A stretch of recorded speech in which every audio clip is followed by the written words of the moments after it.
BBC Nepali सेवाको बिहानी पखबाट विनिता दाहालको नमस्कार। आज कार्यक्रममा खोपको माग जताततैबाट भइरहेका बेला सरकारले चीनबाट ल्याउन लागेको भेरोसेल खोपको प्राथमिकतामा पहिलाको खोपको प्राप्ति कति हुन्छ र कति लगाउन बाँकी छन् भन्ने निकालेर अनि हामी उमेर समूहलाई आधार मान्छौँ। वर्षेनी पहिरोले बाधा पार्ने राजमार्गको व्यवस्थापन यो वर्ष कसरी? यो वर्ष देखिएका नयाँ ठाउँहरूले तत्काल चाहिँ केही गर्न सकिँदैन। खसेका ठाउँहरूमा जुन पहिरो फालेर सडक सुचारू गर्ने नै विकल्प हो। सडक डिभिजन कार्यालय भरतपुरका सूचना अधिकारी र समयावधिभित्रै अमेरिकी फौज फर्किनुपर्ने तालिबानको भनाई। तर सबभन्दा पहिला आजका प्रमुख विश्व समाचार। सञ्जीव गिरीबाट समाचार सुन्नुहोस्। अमेरिकाको मायामी शहरमा केही समय अघि भत्किएको एउटा भवनलाई पूर्ण रूपमा भत्काउने काम अबको केही घण्टामा सुरु हुने भएको छ। घटनामा अझै 120 भन्दा बढी मानिसहरू बेपत्ता छन्। अन्य 24 को मृत्यु भएको पाइएको छ। भवनको भग्नावशेष खसाल्नका लागि रातको समयमा विस्फोटक पदार्थ प्रयोग गरिने भएको छ। उक्त शहरतर्फ आउँदै गरेको तुफानका कारण भग्नावशेष खसेर उद्धार कार्यमा खटेकाहरूलाई प्रभाव पार्न सक्ने सम्भावनाका कारण पछिल्लो कारबाही अघि बढाउन लागि हो। आगामी सेप्टेम्बर महिनाबाट अफगानिस्तानबाट बाहिरिन उत्तर एटलान्टिक सन्धि संगठन नेटोले तोकेको समय सीमा पश्चात त्यहाँ बस्ने कुनै पनि विदेशी सैन्य फौजलाई कब्जा गर्नेहरूका रूपमा लिइने खतरा रहेको तालिबानले बीबीसीलाई बताएको छ। कूटनीतिक नियोग र काबुलस्थित अन्तर्राष्ट्रिय विमानस्थलको सुरक्षार्थ मूलतः अमेरिकी फौजसहित 1000 विदेशी सेना त्यही बस्न सक्ने विवरणहरूका बीच तालिबानको पछिल्लो भनाई सार्वजनिक भएको हो। अफगानिस्तानमा नेटोको 20 वर्ष लामो सैन्य मिसनको अन्त्य भएको छ। तर तालिबानले थप क्षेत्रमा पकड स्थापित गरेसँगै त्यहाँ हिंसा भने बढ्दो क्रममा छ। चिलेको नयाँ संविधान सभाको अध्यक्षमा एकजना आदिवासी नेत्री चयन भएकी छन्। एलिसा लङ्कनले झण्डै 2/3 मत प्राप्त गरेकी छन्। सभालाई सम्बोधन गर्दै उनले नयाँ संविधानले चिलेलाई सबै समूहको अधिकारको सम्मान गर्ने बहुसांस्कृतिक देशमा परिणत गर्ने बताएकी छन्। अबको 1 वर्षमा प्रतिनिधिहरूले सैन्य शासनका बेला तयार पारिएको विद्यमान संविधान प्रतिस्थापन गर्ने गरी नयाँ संविधान लेख्नेछन्। 150 सदस्य संविधान सभामा वामपन्थी राजनीतिक दलहरूले अधिकांश सिट जितेका छन्। तपाईँ बीबीसी नेपाली सेवा सुनिरहनु भएको छ। 15 महिना लामो जेल सजाय सुनाइएका दक्षिण अफ्रिकाका पूर्व राष्ट्रपति जेकब जुमाले उनलाई सजाय सुनाउने न्यायाधीशहरूको चर्को आलोचना गर्दै आफू जेल नजाने बताएका छन्। आफ्नै घरमा सञ्चारकर्मीहरूसँग कुरा गर्दै उनले त्यस्तो बताएका हुन्। भ्रष्टाचार सम्बन्धी अदालती सुनवाईमा उपस्थित हुन नसकेसँगै उनलाई गत मङ्गलबार जेल सजाय सुनाइएको थियो। जुमालाई अदालतको फैसला विरुद्ध पुनरावलोकनको माग गर्नका लागि समय दिइएको छ। तर त्यसले आइतबारसम्ममा आत्मसमर्पण गर्नुपर्ने वा उनी पक्राउ हुने विषयलाई प्रभावित गर्छ गर्दैन भन्ने विषय भने अस्पष्ट छ। उनलाई पक्राउ गर्ने प्रयास निस्तेज पार्नका लागि सयौं समर्थकहरू उनको घर बाहिरै बसेका छन्। र एल्सा तुफानले व्यापक विनाश गर्न सक्ने त्रासका बीच क्युबाले दक्षिणी तटका सर्वसाधारणहरूलाई स्थानान्तरण गर्ने तयारी गरिरहेको छ। सरकारले आवास गृहहरू खोलेको छ र महत्त्वपूर्ण मानिने बाली, उखु र कोकोआ बचाउन लागि परेको छ। अमेरिकाको नेशनल हरिकेन सेन्टरले खतरनाक तुफान बढ्न सक्ने र क्युबाका केही क्षेत्रमा आँधी समेत आउन सक्ने चेतावनी दिएको छ। यो बीबीसी नेपाली सेवा हो।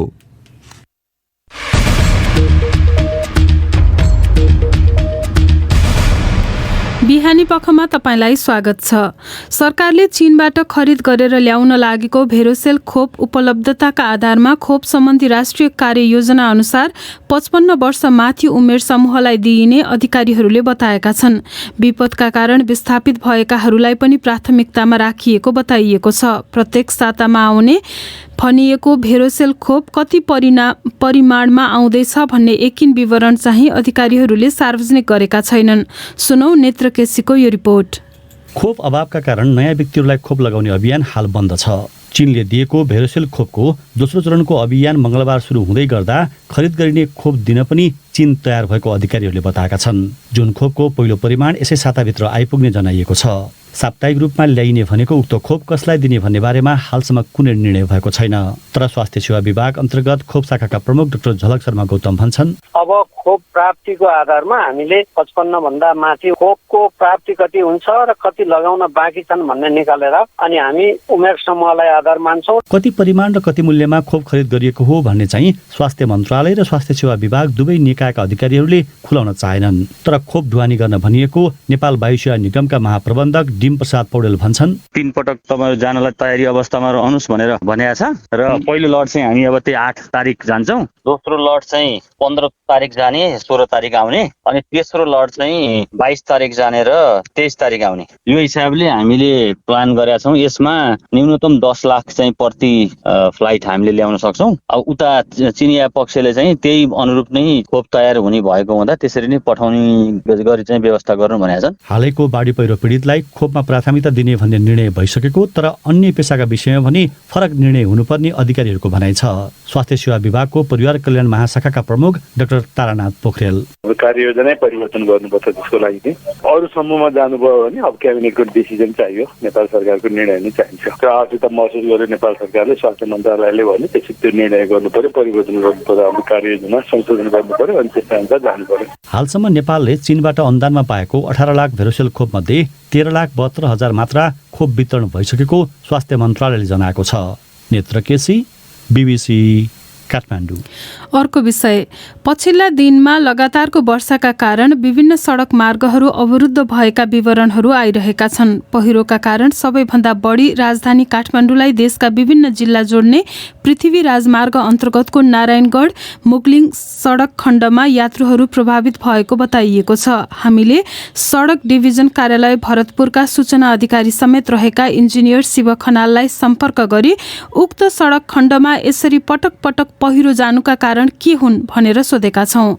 अब यसको कारण चाहिँ प्रमुख कारण भनेको चाहिँ यो अलिकति कमजोर किसिमको भौगोलिक बनावट नै हो। यसै पनि यो कमजोर किसिमको भौगोलिक बनावट, त्यसमाथि पनि भर्खरै यो विस्तार गर्दाखेरि त्यो भित्तातर्फको भागमा केही कटिङ गरेको कारणले गर्दाखेरि पनि अहिले यो पहिरोको समस्या चाहिँ देखिराखेको छ। विस्तार गरेको पनि 2 वर्ष भइसक्यो, पनि 2 वर्षसम्म पनि त्यो माटो अहिलेसम्म स्थिर नभएको अवस्था हो। अब 2 वर्षभन्दा पनि बढी भइसक्यो केही ठाउँहरूमा चाहिँ अब अघिल्लो वर्ष पनि एक्टिभ रहेका जुन पहिरो आइरहने ठाउँहरू थियो त्यसमा चाहिँ सडक विस्तारको काम सम्पन्न भए पनि पहिरो रोकथामका कामहरू चाहिँ नियमित रूपमा भइ नै रहेका छन्। अघिल्लो वर्ष पनि भएको थियो, यो वर्ष पनि भइराखेको छ। तथापि नयाँ नयाँ ठाउँहरूमा पनि अघिल्लो वर्ष चाहिँ यो आयोजनाले विस्तार गर्ने बेलामा भित्तातर्फ नछोएका भागहरूमा पनि अहिले चाहिँ नयाँ एक्टिभ स्लोप फेलियर भन्छौँ हामी चाहिँ नयाँ ठाउँहरूमा पनि पहिरो देखिएको छ। जस्तै अब लामो समय हेर्ने हो भने कृष्णवीरले निकै दुःख दिन्थ्यो, तर अहिले कृष्णवीर चाहिँ हेर्ने हो भने त्यहाँ चाहिँ पहिरो जान्थ्यो र भन्ने खालको देखिन्छ।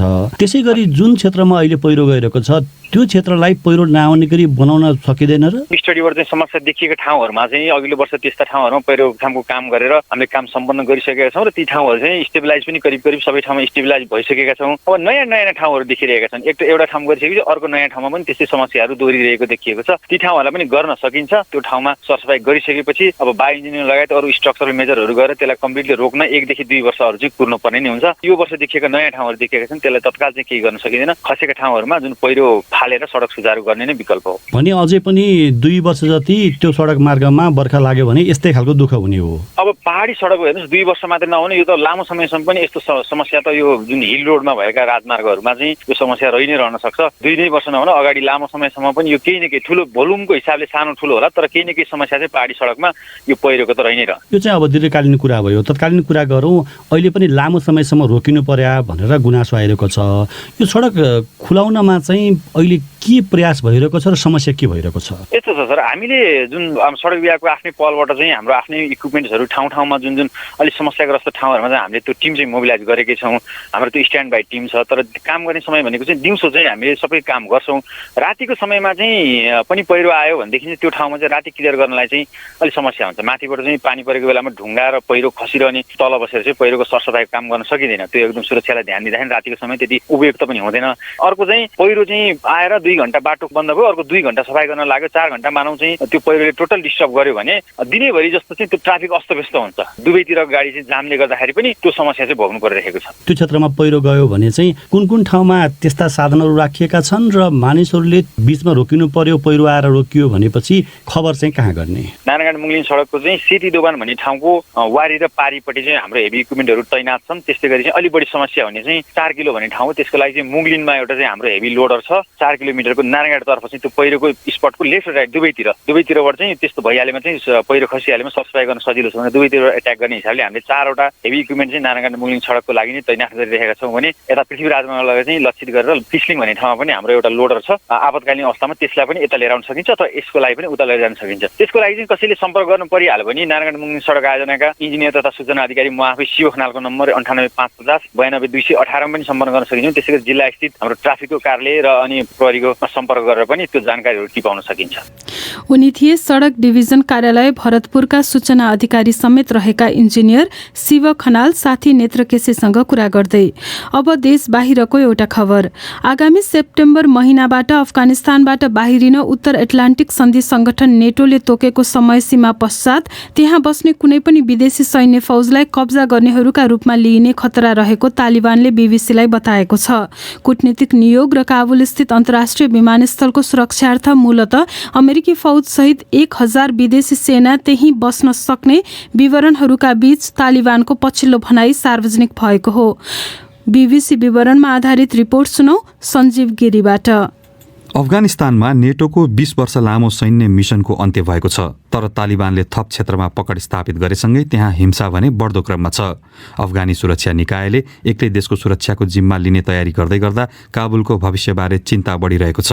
तालिबानका प्रवक्ता सुहेल शाहिनले काबुलमा सैन्य कब्जा गर्नु आफूहरूको नीति नरहेको बताएका छन्। तर कतार स्थित कार्यालयबाट बीबीसीसँग कुरा गर्दै उनले काबुलबाट फिर्ता जाने कार्य सम्पन्न भएपछि सैन्य ठेकेदार सहित त्यहाँ कुनै पनि किसिमका विदेशी सेनाको उपस्थिति हुन नहुने बताएका छन्। दोहा सम्झौता विरुद्ध उनीहरूले सेना कायमै राखे कसरी अघि बढ्ने भन्ने विषयबारे हाम्रो नेतृत्वले निर्णय लिनेछ, शाहिनले बीबीसीसँग भने। हामीले प्रतिक्रिया जनाउनेछौँ, अन्तिम निर्णय भने हाम्रै नेतृत्वसँग रहनेछ।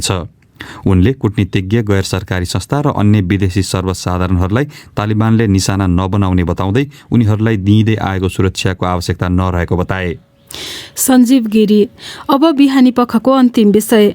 आर्थिक अभावका कारण पढाइ लेखाइबाट वञ्चित भएका कर्णालीका छोरी बुहारीहरूलाई केन्द्रित गरेर कर्णाली प्रदेश सरकारले छोरी बुहारी छात्रवृत्ति कार्यक्रम सुरु गरेपछि आफूहरूलाई सहज भइरहेको छात्रवृत्तिमा अध्ययन गर्दै आएका महिलाहरूले बताएका छन्। पढ्ने इच्छा भएर पनि गरिबीका कारण पढ्न नपाएका छोरीहरूलाई छात्रवृत्ति पाएपछि पढाइलाई अगाडि बढाउने अवसर मिलेको हो। हरेक वर्ष नर्सिङ, कृषि विज्ञान, वन विज्ञान, फार्मेसी, इन्जिनियर लगायतका प्राविधिक विषयमा छात्रवृत्ति प्रदान गर्दै आएको कर्णाली प्रदेश शिक्षा विकास निर्देशनालय सुर्खेतले जनाएको छ। सुनौ जुम्लाबाट कृष्णमाया उपाध्यायको रिपोर्ट।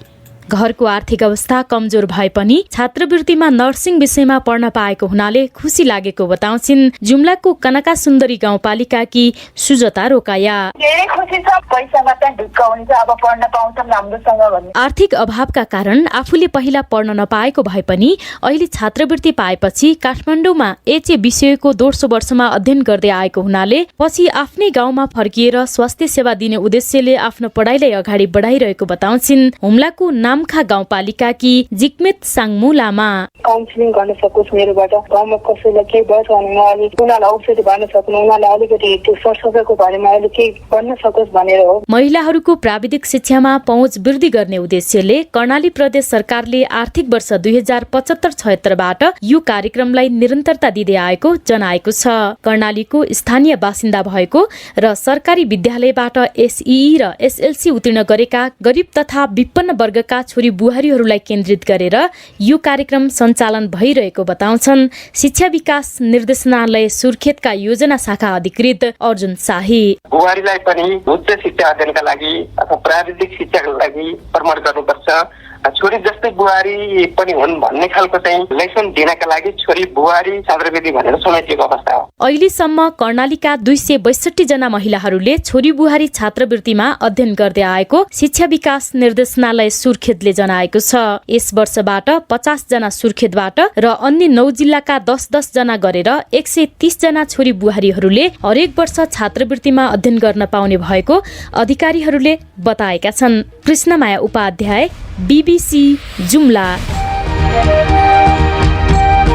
हवस् त, यसका साथै बीबीसी नेपाली सेवाको बिहानी पख यहीँ सकिन्छ। बेलुकी पाउने 9 बजे साँझ पख लिएर हामी फेरि उपस्थित हुनेछौँ। त्यति बेलासम्मका लागि हामी सबैलाई बिदा दिनुहोस्। नमस्कार।